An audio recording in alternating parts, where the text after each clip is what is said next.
Sejam bem-vindos a mais um programa Questionamento Jurídico, o seu programa semanal com os principais temas do mundo do direito. Acessem o nosso site www.bcctelevision.com e confiram lá os nossos conteúdos na área da política, economia, educação, entretenimento. Tem muita coisa interessante, eu tenho certeza que vocês vão gostar. E o tema de hoje é as sociedades cooperativas. O que são as sociedades cooperativas? Como que elas contribuem na geração de emprego e renda da nossa população. E para que a gente possa aprender um pouco mais sobre o assunto, eu converso com a professora e advogada, a doutora Fernanda de Castro Juvencio. Fernanda, muito obrigado pela presença aqui conosco. E eu começo por uma questão conceitual, afinal, o que é uma cooperativa? O que é uma sociedade cooperativa? Primeiramente, obrigada pelo convite, enfim, uma oportunidade muito grande de eu poder falar sobre o assunto, né? As cooperativas, elas são uma forma de empreendimento autogestionário que acaba ficando em moda muito na época de situações de crise, né? E vale a pena a gente comentar bastante aqui o que for possível sobre elas hoje, por conta de nós estarmos, inclusive, vivendo numa situação de crise, né? Então, o que é?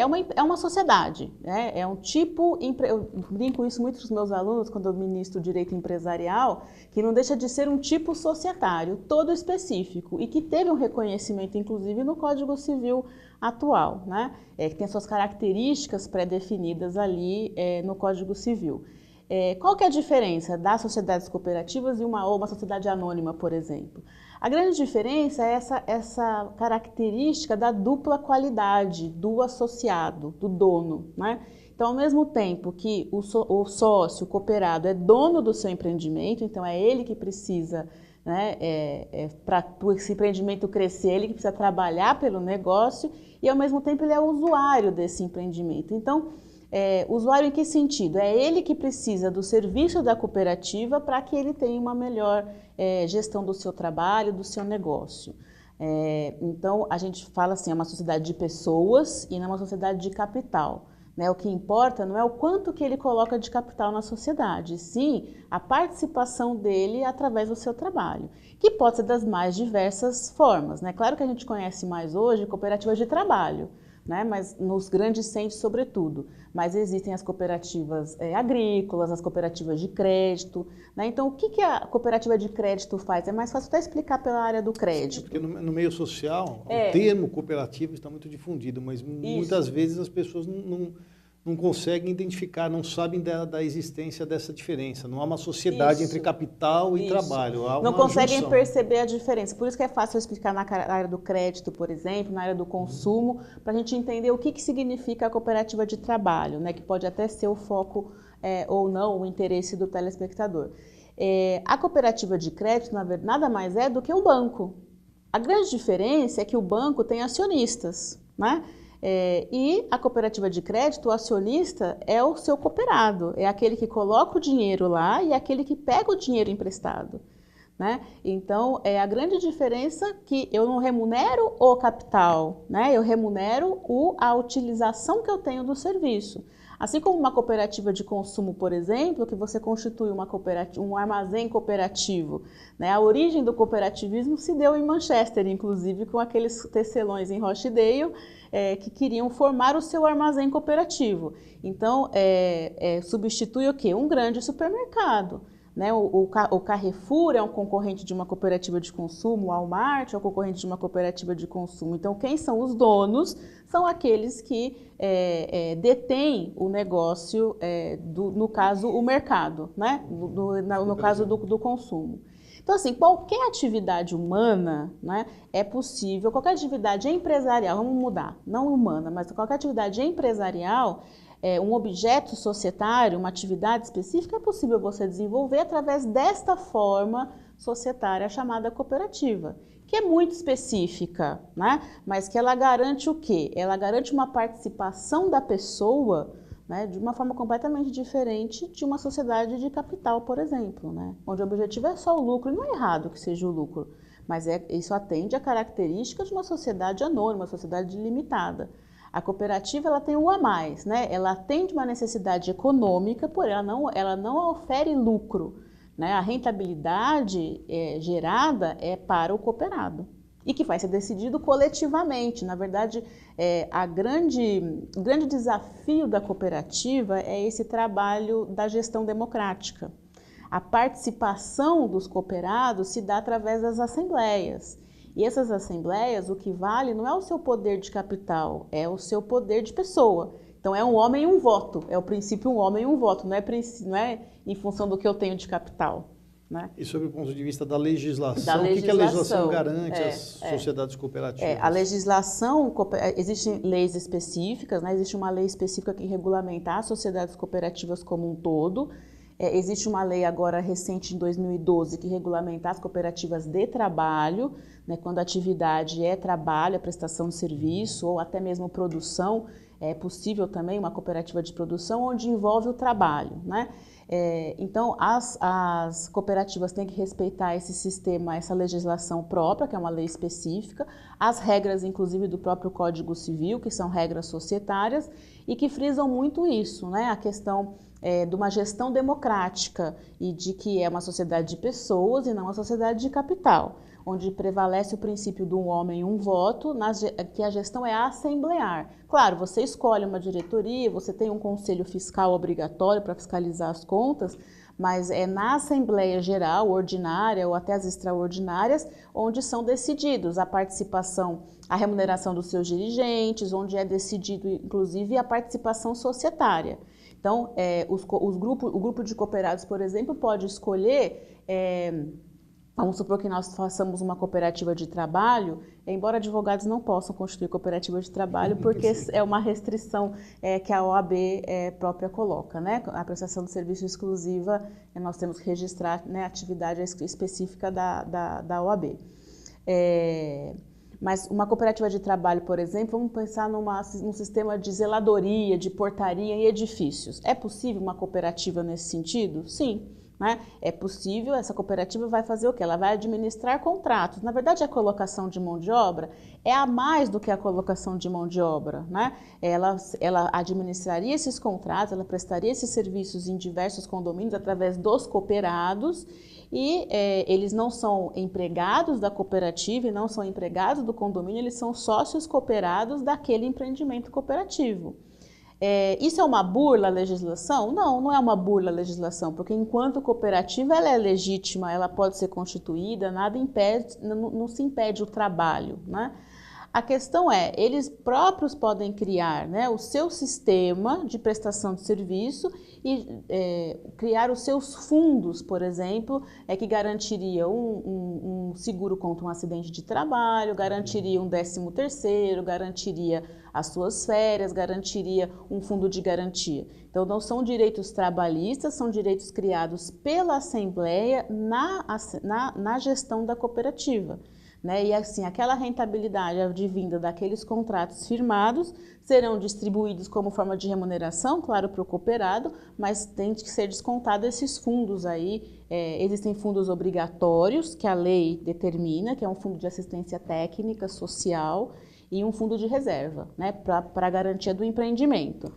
Mas outros fundos podem e devem ser criados, né, justamente para esses direitos, para a dignidade, garantir a dignidade do trabalhador, da pessoa humana. Né? E como você enxerga, sob o ponto de vista concorrencial, né, dentro de uma economia de mercado, como que você visualiza a concorrência entre aquele empreendimento privado e uma cooperativa?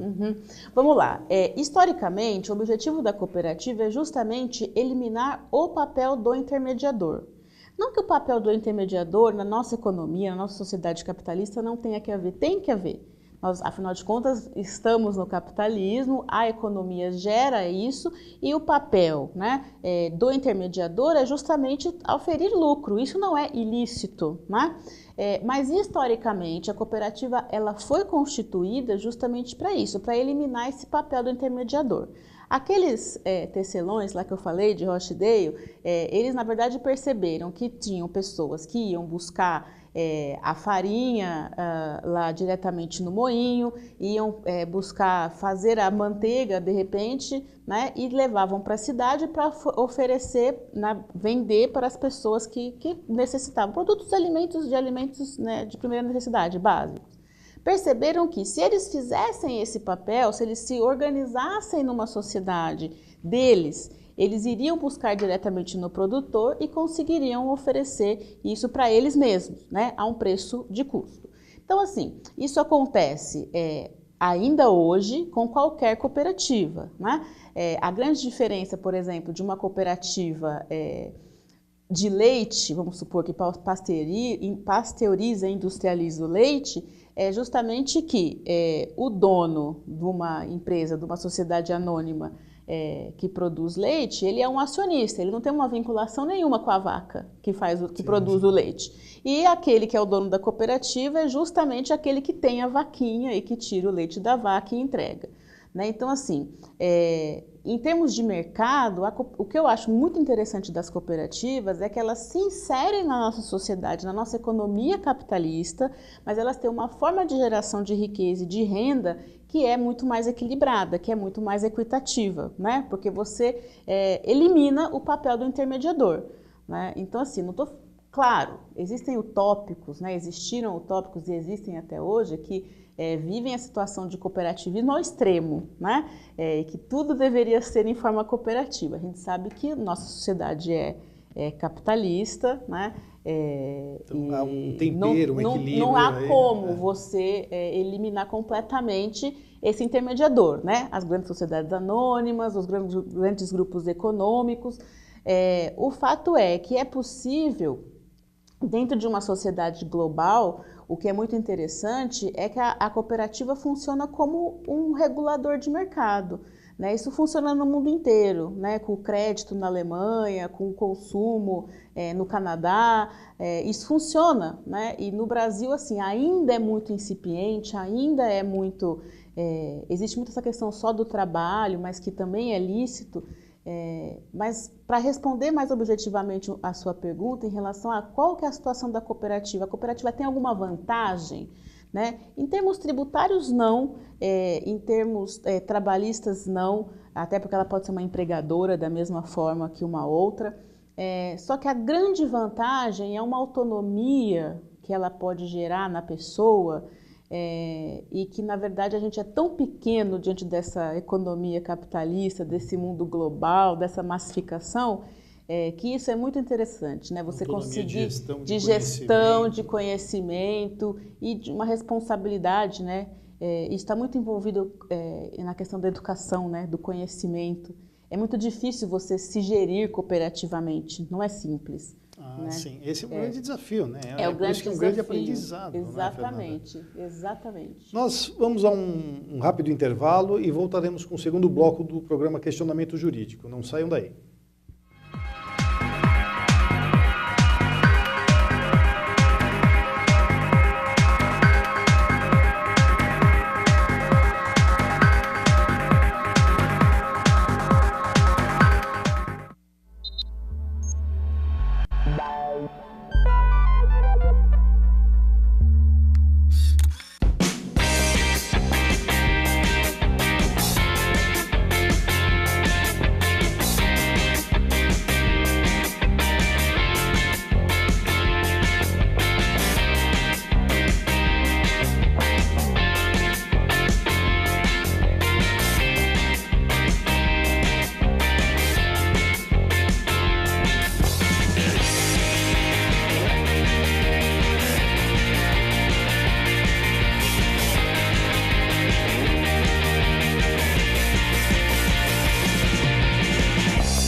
Oi pessoal, meu nome é Ricardo Fauri, eu sou mastologista, ginecologista e obstetra.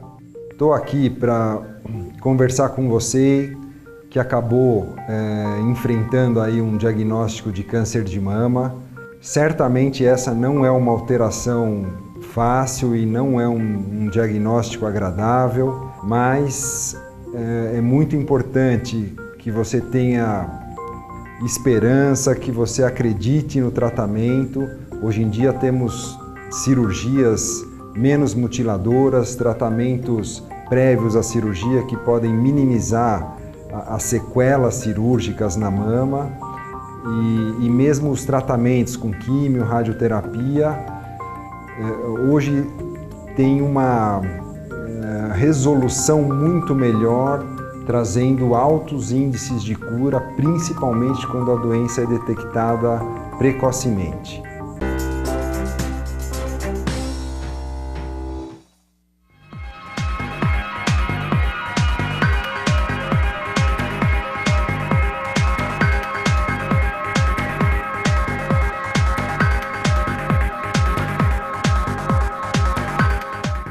Voltamos com o segundo bloco do programa Questionamento Jurídico, hoje com a doutora Fernanda de Castro Juvencio, falando sobre as sociedades cooperativas.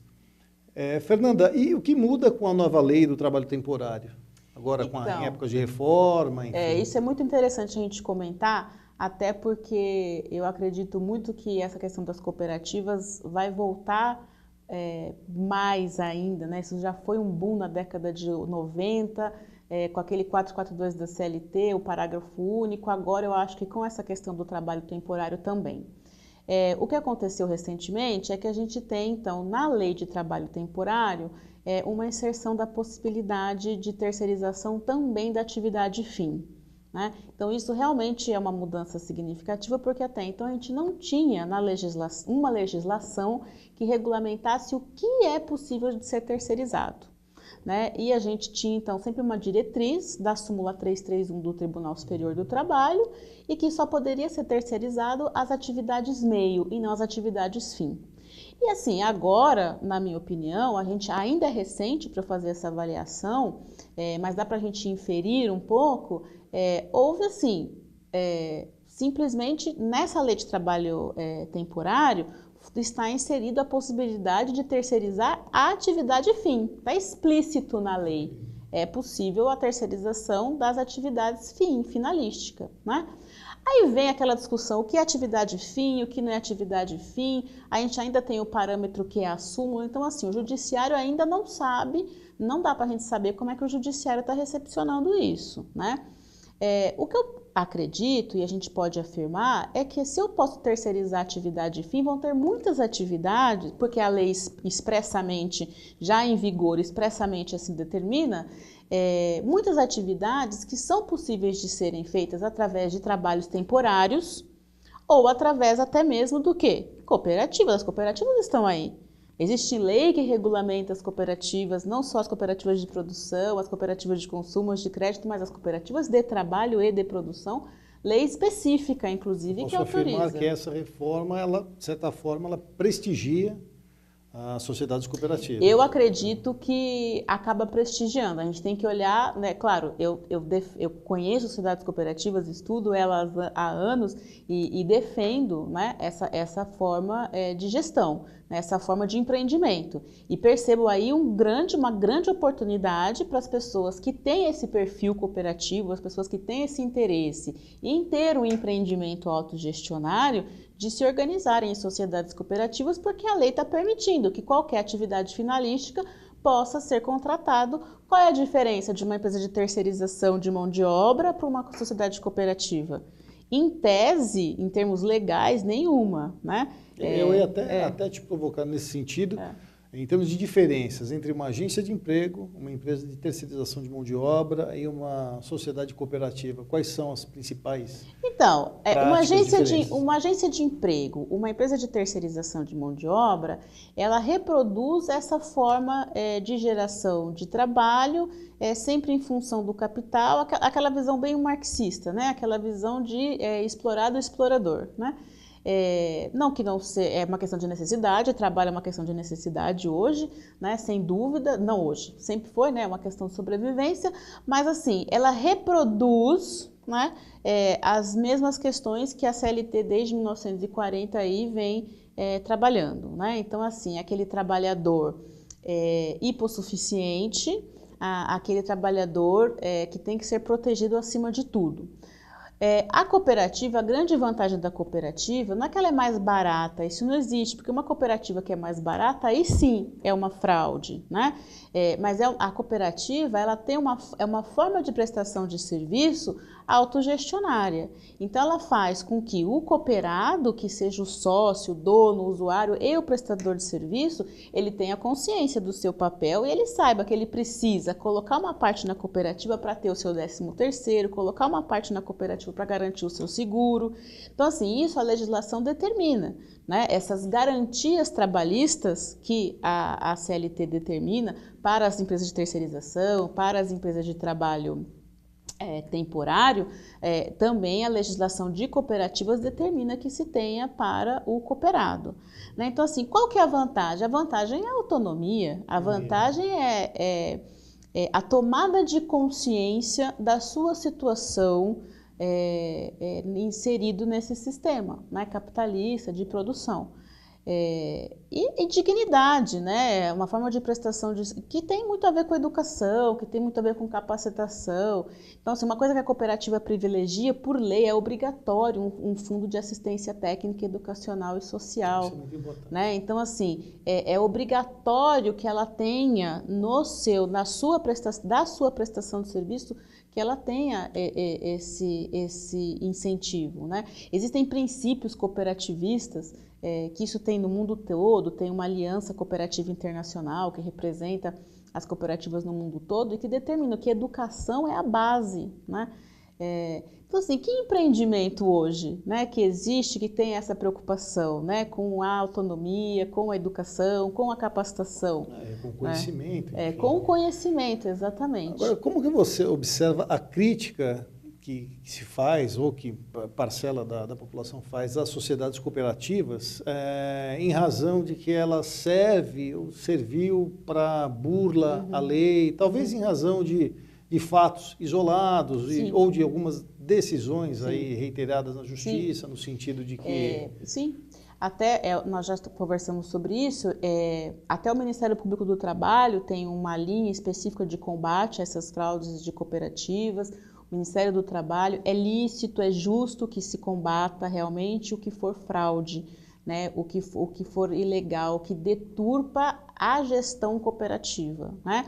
Então, o que se apresenta aí como fraude não é cooperativa, porque cooperativa tem uma forma de gestão democrática, a cooperativa tem a formação, a sua formação não pode vir de um líder, de um gestor de RH, por exemplo, que fala assim, a partir de agora a gente vai terceirizar tudo e você, o setor de prestação de serviço, ou o setor de produção, enfim, vai ser cooperativa e eu vou ser o presidente da cooperativa, né? Então, isso realmente tem que ser combatido. Agora, se a cooperativa vem daqueles sócios, daqueles cooperados que querem gerar um negócio, que querem... Então, assim, é lícito que se combata a fraude, mas a gente não pode colocar tudo na vala comum. Eu não posso rotular. Exato, eu não posso rotular, porque não são todas que são fraude. Não é porque você tem uma gestão autônoma, não é porque você tem uma possibilidade de autonomia das pessoas, né, que você é fraude. Não é porque você não reproduz a relação de emprego como previsto na CLT, que você é fraude. Então, infelizmente, por mais que o Ministério do Trabalho esteja correto em combater a fraude, muitas vezes eles colocam isso como porque isso pode acontecer numa qualquer empresa privada, qualquer outro tipo societário. Exato. Infelizmente é que existem alguns procuradores e às vezes alguns juízes também, nem tanto, embora o judiciário já entenda essa de uma maneira a possibilidade da prestação de serviço por meio de cooperativa, mas alguns procuradores que entendem que só é possível a prestação de serviço por meio do vínculo de emprego. E é isso que eu acho que a cooperativa desconstrói, né? Que é possível você ter uma prestação de serviço não somente através do vínculo de emprego, não somente através dos direitos trabalhistas assegurados na CLT, mas direitos trabalhistas assegurados constitucionalmente. Né, são direitos, é uma questão de dignidade do trabalho, é diferente do direito do registro em carteira. Mas é um trabalho. É um trabalho, exatamente, é uma possibilidade de trabalho com dignidade da mesma forma. né? É o pressuposto ainda a ser superado, né? É o desafio, né? É um desafio, é um desafio. Tem sido, né? Cada vez mais, mas a gente tem que falar cada vez mais sobre isso. Uma questão cultural, uma questão de conhecimento, de aprendizado. Inclusive, você tem um artigo sobre sociedades cooperativas, que está inserido num livro. Eu queria que você falasse um pouco sobre esse projeto. É um projeto de uma grande amiga, inclusive, de organizar professores, advogados, até acadêmicos mesmo, para escrever sobre temas atuais do direito. O meu tema, claro, é sobre sociedades cooperativas. Existem vários outros temas nesse projeto, sobre a questão do direito de família, direito empresarial também. E muito interessante porque assim, são temas antigos, porém de uma perspectiva atual. E claro, especificamente eu falo sobre as sociedades cooperativas, que é um tema antigo, né? A gente tem lá em 1840 as primeiras experiências de cooperativas e até hoje, em termos de legislação, muito ainda para se construir, para se avançar. E no Brasil também, né? Mais ainda no Brasil. Mas é um projeto muito legal por conta de vários artigos, são diversas obras, são diversos artigos em duas obras, 2 volumes. Vai ser lançado ainda agora no final do mês e é bem interessante. Eu acho que vocês vão ter a oportunidade aí de conversar até com outras pessoas para falar sobre esses diversos artigos. Que legal, que bom. Fernanda, infelizmente, nosso tempo chegou ao fim. Eu quero imensamente agradecer a tua presença aqui conosco na BCC. Imagina, obrigada, eu que agradeço. E continue nos acompanhando nas redes sociais, www.bcctelevision.com. Tchau, até a próxima.